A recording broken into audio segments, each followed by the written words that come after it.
Good afternoon and welcome to the Happy Half Hour. I'm Leigh Kubin. And I'm Sandra Priestley. Welcome to our podcast. Happy Thursday. Happy Thursday. What you I am drinking? I am drinking ice water, but now there's no ice. So we've we've been chatting for a little bit in Oh, advance it of, and so now it's still cold, but I'm just drinking ice water. just water. I think that's like 3 podcasts in a row. Is it? I You think know what? so. Water's good. Water is good. Water is absolutely good. So I'm drinking some water, but I have a little twist to mine today. Look what we got. Sorry, it's been through a party, but it is Ooh. the Empress. It's the elderberry flower rose gin. I did see it. I did see it in our one of our liquor stores. I went to go in to get some 19 Crimes Rosé. Have you ever tried that? Oh, yes. Mm-hmm. Anyway, Okay, okay. so I've got a quote for you. All right. I we've gotten into our new routine, and Joe Dispenza has showed up every morning, and he kind of shows up after we get out of the shower, and sometimes we'll put him on, and sometimes it just moves from Abraham right on into Joe. But Cool. he said he was talking about harnessing the power of your mind in the midst of life, no matter what is going on, Mm-hmm. and the power in that to not be, I don't want to say a slave, but kind of Yeah. to what happens to be going on in this moment right now, because there are moments that suck. Yeah. And there Oh, are moments that are not fun. yeah. But if we give up our power in those moments, that what wins? And we hold on to that shitty situation for way longer Yeah. than we need to, right? I have a Mhm. quote right in front of me that says, all your power lies in your ability to discipline your mind Mhm. because your mind is creating every detail of your reality. Yeah. Yeah. And I just think, oh man, sometimes it's difficult, right? Because our default is to tell the story. Our default is to tell Anyone with ears. yeah, tell ourselves and anyone with ears. Uh-huh. Exactly. Yeah. I know my daughter, she is doing her clinical as a nurse right now. And she was saying to me, she had texted me on her break and said that, for the last few weeks, she's just on week 2 now, I guess. But for the last week and a half, she's had amazing patients and amazing family members, and just like everything has gone swimmingly. She did an IV first time, got it, like she had a Nice. lot of firsts experiences that went really, really well. And today she texted me and said, my patient, they get assigned one patient per day. And she Mhm. said, my patients' families are just crapping all over me today. And I thought, wow, as a 20-year-old, how would I have handled that? As a 53-year-old, how would I handle that? Mhm. And I think that the default is to feel that emotion and then all of a sudden start to tell the stories, right? Like start to create this story of this is bullshit, or maybe I am stupid, or why are they treating me like this? Or, and we just start to feed it Mhm. instead of go, yeah, this sucks. Sometimes people suck Mhm. and their response has nothing to do with you. Do what you can, release the rest. But it's not always easy. And so, That's where our power's at. And it's almost like, okay, you've learned the skills that you need. Now practice it. yeah, Show yourself what you can do. right. We can quit. And Yeah. we can go, this is too hard. And I'm going to use that as an excuse Hmm. to not show up in my life Yeah. and be bitter and angry. Or can think about what I want. See, it goes back to that question, Sandra. Every time Always. you say it, I want to laugh, but it's not, it's so Yeah. true. It's like, Yeah. do I want to feel like shit? Or do Yeah. I want to release this? Do I want to Yeah. feel like shit? Because, and here's what I find interesting because, and you can tell me if you have the same experience, but I feel like when I'm coaching or when I'm training, Hmm. I'm fairly open about the fact that I do this work too, and that I am not perfect, and that I go down the rabbit hole myself, Yeah. and then I pull myself back up. But what's interesting is I have clients or people who follow me who say, wouldn't that be nice? I would love one day to be as, to just be able to let this go, to be able to, like you do. And I'm thinking, oh, girl, this is the work. Yeah. The And only just because it's difference, not a degree that you earn, right? that once you've got it, you've got it. You can Yeah, drop it and pick it up as many times as you want. But right, it's a focused, deliberate, oh shit, right. I don't like the way I feel. Exactly. What can I tweak my thinking on just to, I can't go from here to here, but I can go from here to here Right. and then just little steps out. And the thing is, like, and I've never said this, but it's coming through right now. The only difference between them and me is the discipline that I have to overcome my own brain. Yeah. That is really it. It's that I don't want to feel consistently like shit. Mhm. And so consistently my self-talk is, what do you want? And my self-talk is Mhm. Leigh's talk. But it's really, it's, this doesn't feel good. I don't want to feel good. How can I reach for the better feeling thought? Mhm. Yeah. Continually, consistently, till I am in the better feeling thought. Mhm. That's it. Yeah. And And sometimes I just have to go take a nap. right. Right. I mean, and sometimes situations, like, it's not like we live blessed lives and we don't have shitty things that happen that just crush us or, Yeah. make us angry, make us cry, make us feeling like shit. There's been, I don't know how many times where, I've messaged you and said, okay, like, this isn't good. I'm not doing well. I Hmm. probably need some coaching. But it's really just because I am not mastering my own thoughts, Yeah. you know?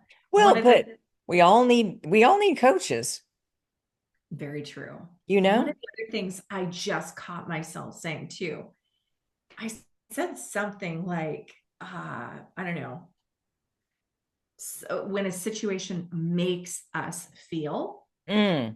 I mean, no situation can make us feel anything. Only No, we can make us feel, the right? story that we And tell so around it. it's interesting Yeah. because I know that, I live that. I think that it has been something that my mom has said repeatedly from the time I was little. But it's interesting that that would fly out of my mouth, right? Our subconscious mind and the stuff that's creeping around back there I know. is fascinating. Hmm. Yeah. It is so fascinating. I have been coaching this client of mine for, I don't know, maybe 6 months. Hmm. And she was in a situation where she found it very difficult to climb out of. Her self-talk was terrible. And she just believed that she didn't deserve happiness.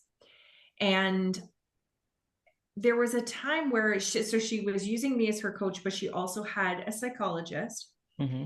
And we were both sort of, talking to her. And she was really struggling with she was always digging into, why do I feel this way and what is going on, and like, why would they treat me like this, and what, and it was like shadow work till the cows come home, you know? Mm. And so what happened was, it felt like she was just constantly like digging at a wound, Yeah. like constantly, and there was never any reprieve. And the stories that she was telling herself was, I hope one day I'm going to get through this. Mm. I hope one day I'm not going to dream about them. I hope one day that I'm going to get over this, but it's been 10 years so far. So she's been telling the story for 10 years. Yes. And so we switched gears. Yeah. And I said, if you are dreaming about them, it's because your subconscious mind has got them running around in the background, not Yeah. your unconscious, but your subconscious mind. You're thinking about them all the time. Don't talk about them before you go to bed. Yeah. You're guaranteed to dream about them then, Yeah. right? And so we've got her starting. She gets up every single morning, and her goal is to reprogram her subconscious brain. So she gets up every single morning. She says out loud 5 affirmations. I am a good person. I am, what does she say? I am worthy of Mm. friendship. I belong. I mean, and she does it every single She needs morning. a worthy wand. She has one. Ah, okay. But she's, so she is reprogramming every single morning. This is her goal. And I think the shift, and I mean, now she's just been doing this for probably 4 days. She's drinking all of her water. She's eating very well. She's not having like those sweet treats that gets her into trouble, she feels, right? Hmm. 10 o'clock at night. Um, and she is like decluttering and wrapping her Christmas gifts. And she's just in the moment. When she has one of those negative thoughts or unwanted thoughts or uncomfortable thoughts, she's trying to keep herself busy. And every single morning, starting out with those affirmations. Mm. And I think you can see her shift. You can Yeah. hear it in her voice. You can see it in her face, because it doesn't always do us any good to just keep digging a hole for ourselves and then wondering why we're not climbing out of it. Mm-mm. But once she gets out and understands how she got there, Yeah. she will begin to start thinking a little bit differently Mm-hmm. and analyzing, oh, this feels like that. Right. I don't want to go down that road again. I remember that road. Mm-hmm. And 10 years is a long time to live on that road. Right. And I think the thing is we can find our thoughts interesting or our responses interesting, Yeah. but constantly having to figure out why our brain would do this, why our Mm-mm. brain does. That's it. There's no mystery. We're wired for default. So, Yeah. like, and we're wired with bullshit stories. Hmm. Hmm. Like, so we just got to go, Lots of oh, okay, fear. this isn't going to make sense. Yeah. It's Yeah. not going to make sense to my logical brain, because our conscious mind and our subconscious mind are different things. Hmm. The subconscious mind makes stories out of everything, you know? Well, and it's the stories we picked up along the way. Yeah. Some of the stories were taught to us, Mm-hmm. but a lot of the stories were interpreted by us. Right. And we made things mean things that it's not what they meant. Exactly. And then we own it, like we wear it like a Yeah. badge, right? Yeah. Like this is for sure. Have I ever told you I recently heard this? I don't remember what I think it was a talk show or something that I never watched, but oh, it was Drew Barrymore. It was Drew Barrymore. Oh, love, Love her. I know she's so fun. Uh-huh. And she was interviewing this author, and the author had said, "We are not." I remember thinking, "Do I agree with this or not?" Oh, The way that she phrased it was really yeah. interesting. She said, "We are not responsible for our first reaction. We are responsible for our second." Mm, And I thought, so it's like, I mean, I get the point, but I don't know. I keep thinking that I would maybe phrase it differently, because I feel like we're not responsible, like we want to respond, not react, right? right. So I think the first might be a reaction, like an emotional reaction to something, and that we are not responsible for, because we get to have that emotional reaction. But right after Ish. that, Yeah. see what I mean? See how Because I'm, sometimes my first initial reaction mhm. is I want to scream and yell, what the actual fuck? Right. And Right. it is not always appropriate to do that. But see, this is what I mean. I think what she meant was our first Our initial feeling. reaction is the feeling, like it's like how we're Yes. being, like So how we yeah, emotionally yes. react. Mhm. But the second one is our choice. Yeah. And Okay. so, like, we might react to something and want to scream, but Yeah. we're responsible for the second Mhm. bit. Do you see what I mean? And I thought, fuck, this is fascinating. And also, how can I reframe it so it's in a way that I don't want to argue it? Yeah. And then I went into, wait a minute, why am I wanting to argue this? Where is my ego going that I want to argue with this? Isn't it fascinating? Mm. Mm-hmm. Because you know what it means. Right. But But I do think it could be said in a way that is more yeah, clear. However, maybe that's the whole point. I don't know. I don't know either. It's just this, like, I don't know. I love these things where I'm like, fuck, let me overthink on this for about the next 3 months. And Do I I believe wouldn't this? go that long. But when you find yourself in a situation, you always have the ability to have that feeling about it and then ask the question, okay, how is this going to play out? Yeah. Is this going to do harm Yeah. or is this going to bring resolution to the situation? It's so interesting, right? Because I felt like as I was questioning why I was questioning this, Hmm. I felt like Jim Carrey, where he was like saying, you know, who is the thinker? Like, I am Yeah. thinking about the thinker, and who is that thinker? And like, I felt like I had this existential moment. But Hmm. I actually did a podcast episode on Friday, and I was talking about decluttering because it is feng shui Friday. Not that decluttering is feng shui, but we got to clear the space. I mean, it's part of it. It's part of it, but I Yeah. always people think that it's just decluttering, and it's so much more. Yes. But so I was listening to Mel Robbins' podcast, Hmm. and she interviewed this person who said the whole goal, she has this like decluttering stage. And I love Mel Robbins. She's just like, she lives in this chaotic ADHD messy house kind of thing, right? And Hmm. so she's always trying to be a little bit more organized and structured in her space. So she's interviewing this woman, and she has this process for decluttering.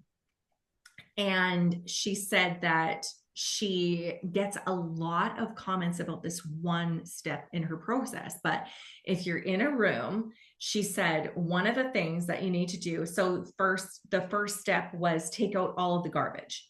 That's the easiest. Just take the garbage out of the one room. Okay. And then the next step Now, is is the to look garbage the stuff you don't like?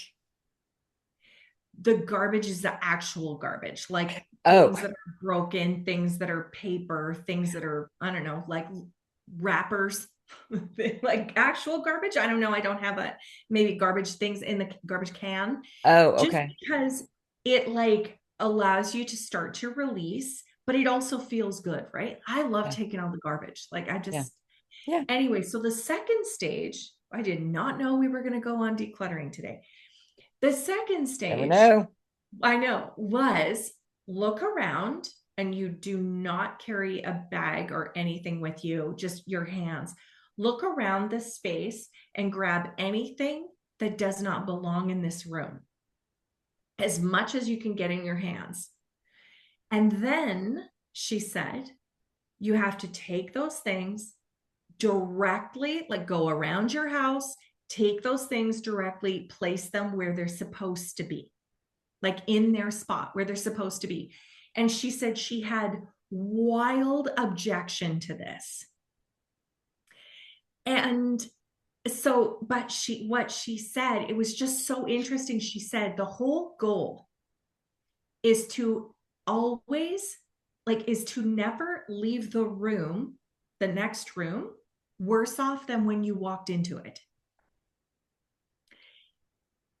I'm telling you, that was Oh, magical, magical.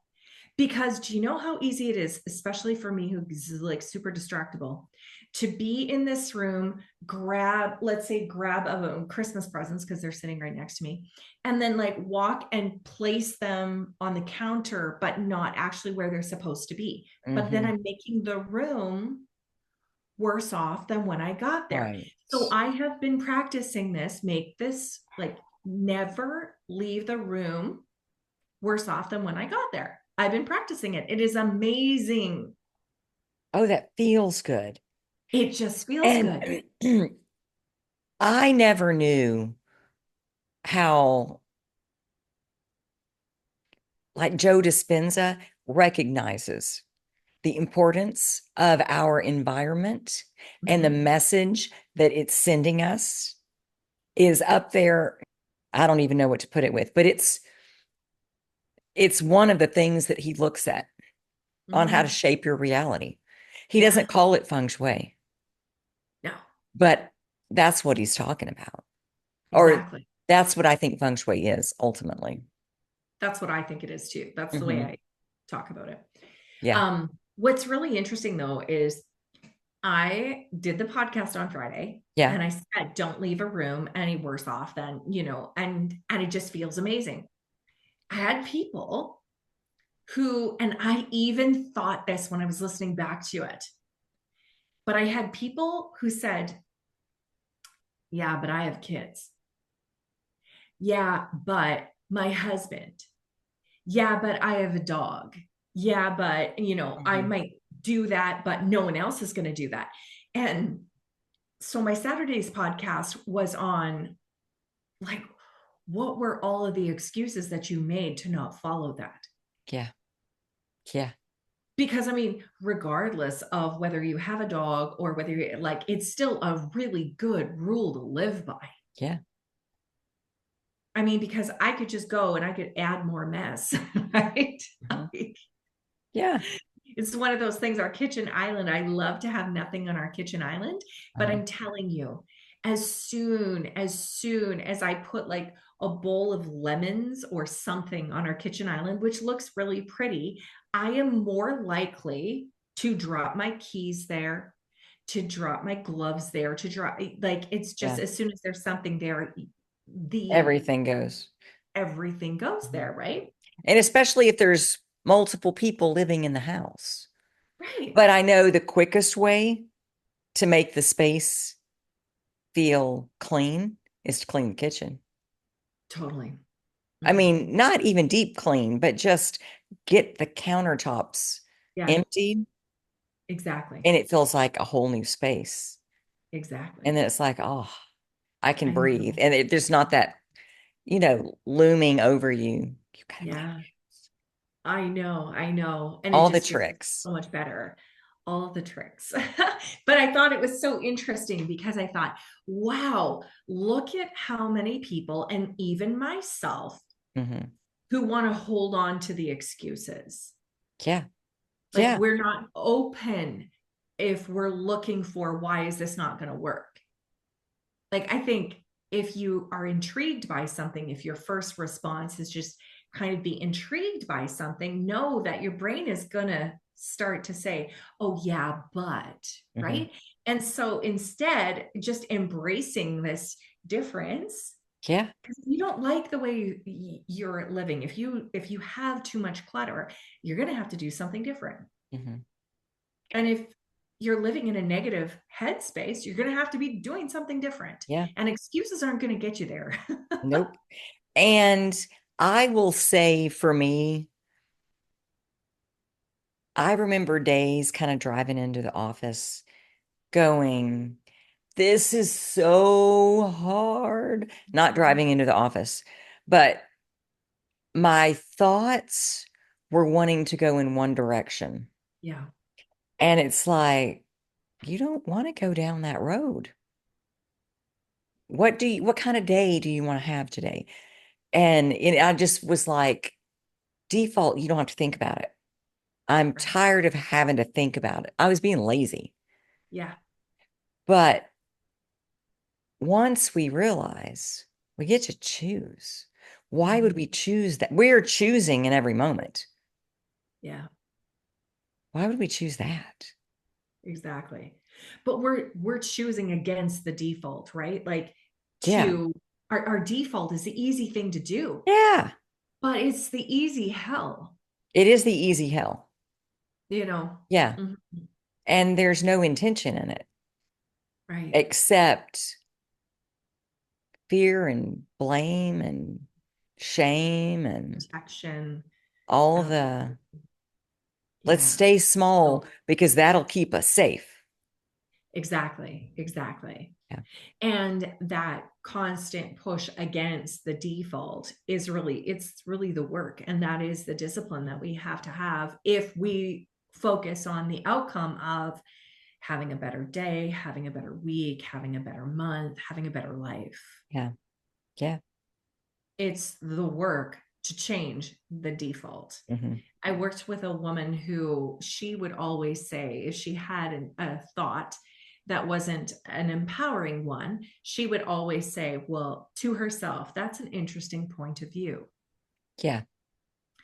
And it really is just like talking to your brain, going, ah, that's interesting. That's not helpful, but that's interesting that you would Yeah. go there, sort of thing, right? In a observer like manner, Absolutely. not in judgment.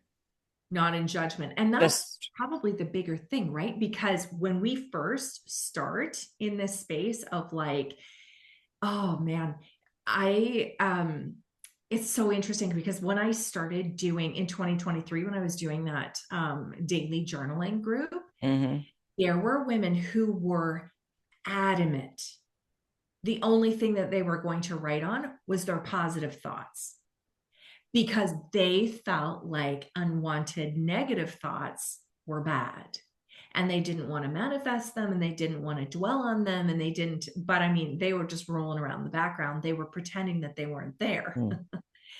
And so moving them from that place of unwanted, uncomfortable thoughts are bad, Hmm. and removing that judgment on themselves was Yeah. so uplifting, because it was just like, okay, these are all of my negative thoughts. I'm just going to journal out all my negative thoughts, and then I'm going to just release them so that then I can build from there. That was a different vibration Hmm.